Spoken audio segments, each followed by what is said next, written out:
started on a night I will never forget when the wind howled like it was angry at the world, and the streetlights flickered as if warning me not to go out.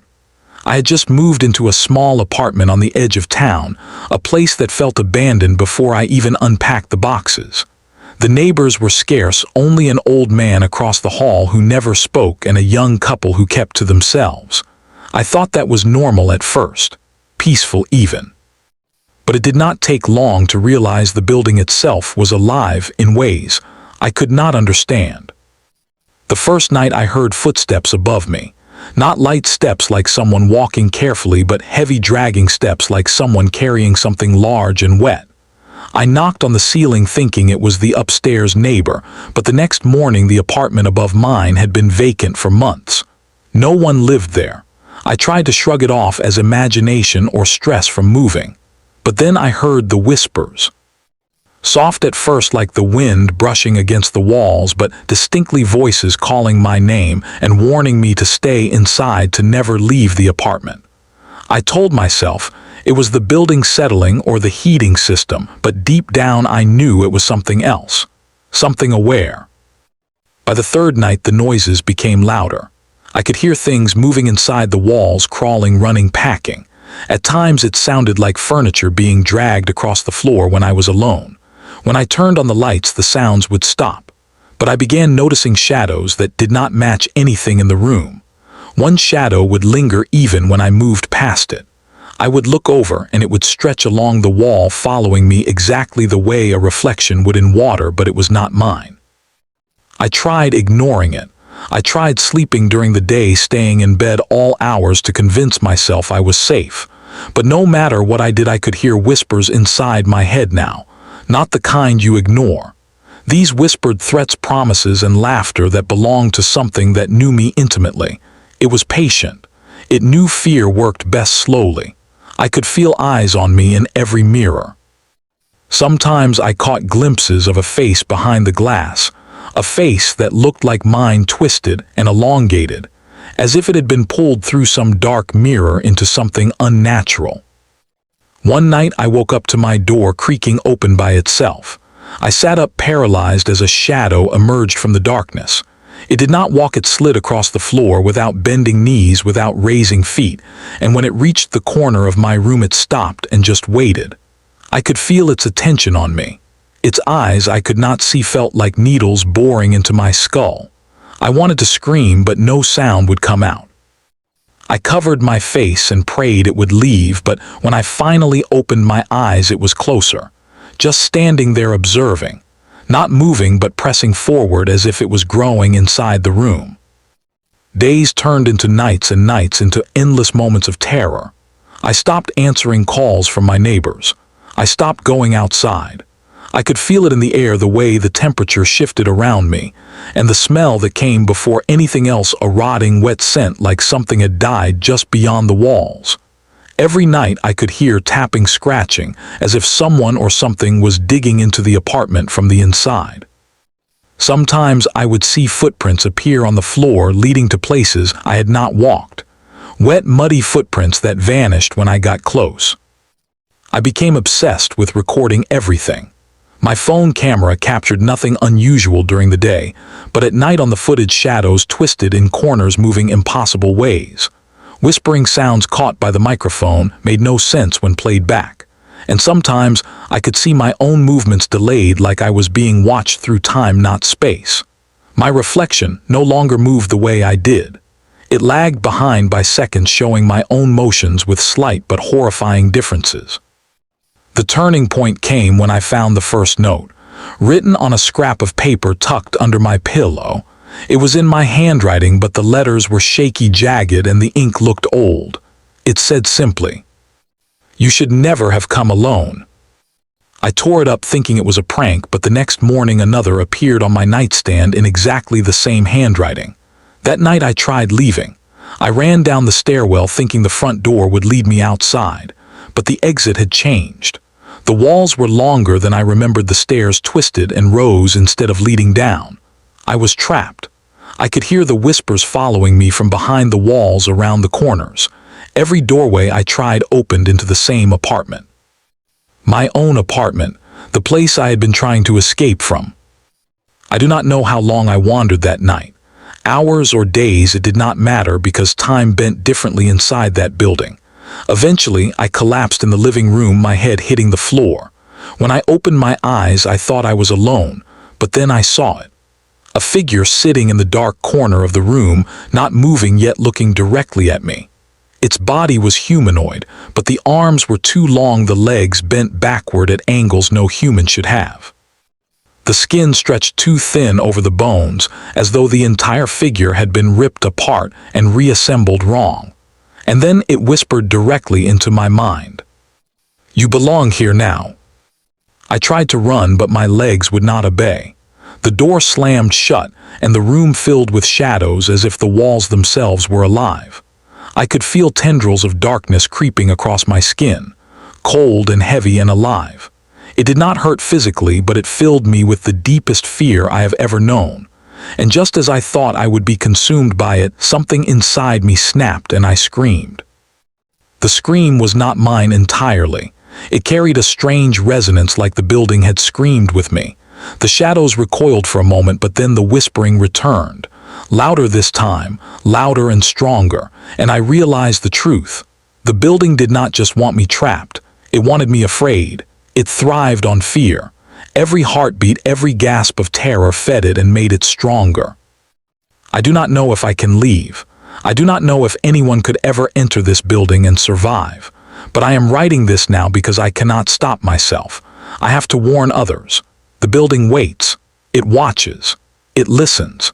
And if you are foolish enough to move in or walk by it at night, you will hear the whispers calling your name. And if you listen closely, maybe you will see the shadow waiting in the corner, ready to welcome you into its endless halls. I do not know how many days have passed since that night, because time inside this place feels broken. There is no difference between midnight and noon, because the light from the windows never changes. Outside, the glass looks like fog, but not normal fog. It swirls and breathes like it is alive, watching, waiting to pull me deeper into this nightmare if I ever dare to open the window. The whispers have grown stronger too, as if they know I am trying to fight them. Sometimes they sound like the old man across the hall, sometimes like the young couple next door, and sometimes like my own voice echoing from somewhere it should not be.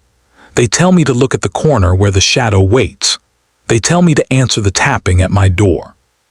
They tell me to go upstairs to the room that should be empty. But I refuse.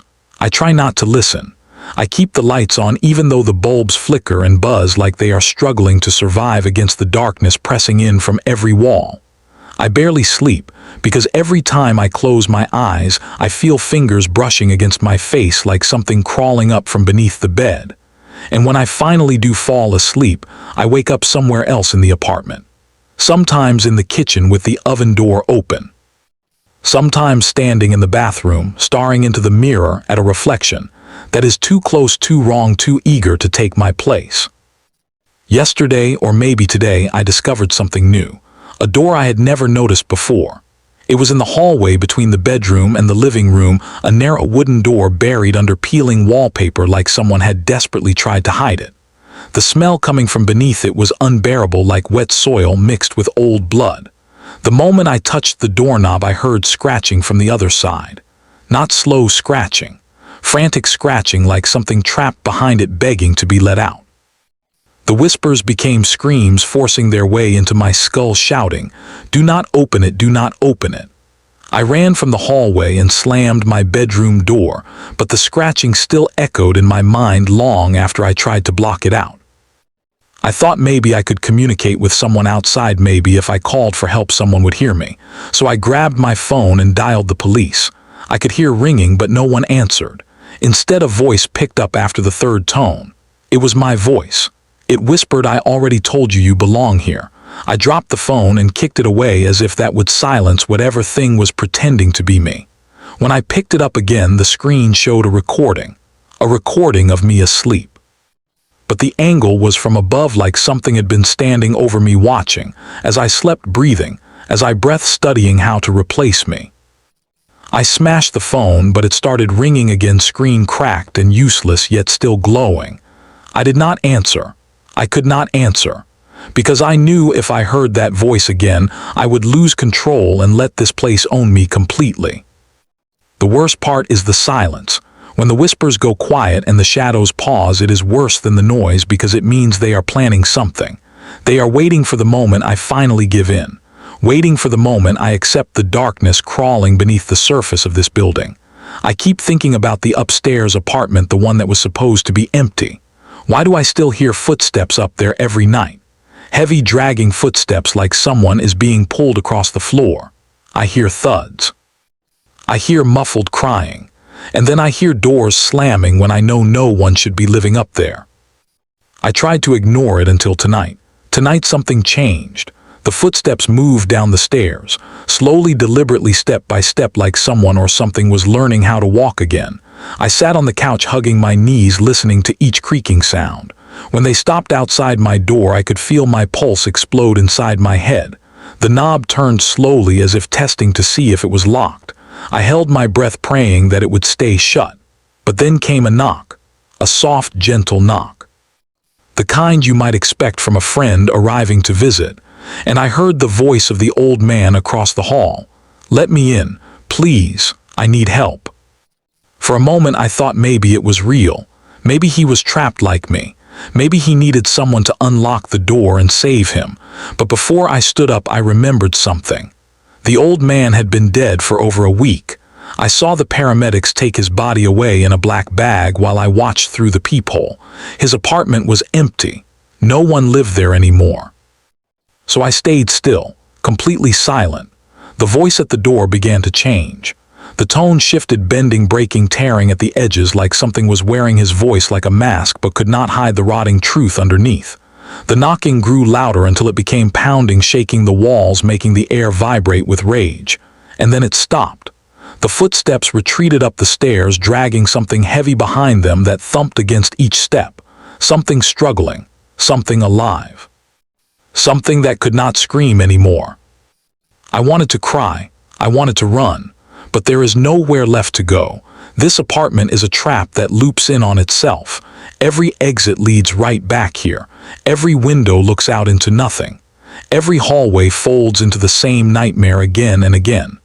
The building feeds on fear, and I have been giving it a banquet since the moment I arrived.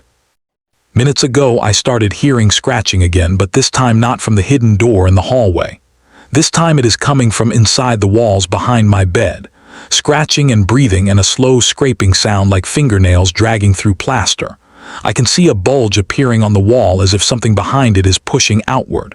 The wallpaper is tearing just a little at first, then more and more until I can see cracks forming. Something is coming through. Something determined. Something hungry. The lights are dimming again. The air is freezing cold. My breath hangs in front of me and evaporates slowly like the building is inhaling it. The whispers have returned too, but now they are not warnings. They are commands. They tell me to lie down. They tell me to close my eyes. They tell me to stop fighting and finally join whatever is waiting inside these walls. The bulge is getting bigger. I can see fingers pushing through the cracks, long bony fingers, stretching toward me, covered in dark stains that drip down the peeling wallpaper. The shadow in the corner is moving now, crawling along the floor toward me, stretching taller, wider, thicker. Its head twists into shapes a human face should not be able to make. I am shaking so hard I can barely hold this flashlight, and the battery is dying, flickering just enough for me to see what is coming for me. I can hear something behind me breathing, slow and deep, as though it is enjoying the moment before it tears me apart. If you ever pass this building, if you ever think about moving here, do not. If someone tells you it is cheap rent or a quiet neighborhood, do not believe them. The building is alive. It wants new residents. It wants fresh fear to feed on. And once you step inside, it will never ever let you leave. I do not know how much longer I can fight. The wall has finally split open. Something pale and eyeless is crawling through, dripping with that awful smell of death and earth. The shadow is almost touching me. They are laughing now, filling my head with a chorus of voices that all sound like my own, begging me to scream, begging me to run, begging me to give them what they want. The light is almost gone. The darkness is swallowing everything. If anyone finds this note, if anyone hears my voice echo somewhere in this place, please tell them I tried. Tell them I did not go willingly.